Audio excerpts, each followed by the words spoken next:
1540 সালে আজকের দিনে শের শাহ কনৌজের যুদ্ধে হুমায়ুনকে পরাজিত করেন। 1775 সালে আজকের দিনে ব্রিটিশ ও মারাঠা বাহিনীর মধ্যে আরবের যুদ্ধ সংগঠিত হয়। 1881 সালে আজকের দিনে নিউ টেস্টামেন্টের পরিমার্জিত সংস্করণ ছাড়া হয়। 1900 সালে আজকের দিনে এল ফ্রাঙ্ক বম রচিত কিশোর কাল্পনিক উপন্যাস দ্য ওয়ান্ডারফুল উডচার্ড অব অজ প্রকাশিত হয়। 1920 সালে আজকের দিনে বিশ্বের প্রথম যাত্রীবাহী বিমান KLM চলাচল শুরু করে। 2004 সালে আজকের দিনে মার্কিন যুক্তরাষ্ট্রের প্রথম আইনি সমকামী বিবাহ ম্যাসাচুসেটস রাজ্যে সম্পাদিত হয়।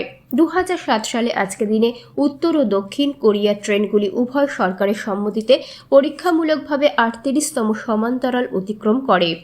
1953 সালের পর এই প্রথম ট্রেনগুলি অসামরিক অঞ্চল অতিক্রম করেছে। 2010 সালে আজকের দিনে পামির এয়ারওয়েজের ফ্লাইট 112 জন আফগানিস্তানের শাকারদারা জেলায় বিধ্বস্ত হয়। এতে 44 জন নিহত হয়।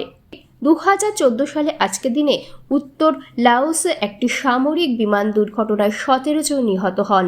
2003 সালে আজকের দিনে আয়ারল্যান্ডের ডাবলিন শহরের মালাহাইডে ওয়েস্ট ইন্ডিজকে হারিয়ে প্রথম কোনো আন্তর্জাতিক টুর্নামেন্টে শিরোপার স্বাদ পায় বাংলাদেশ।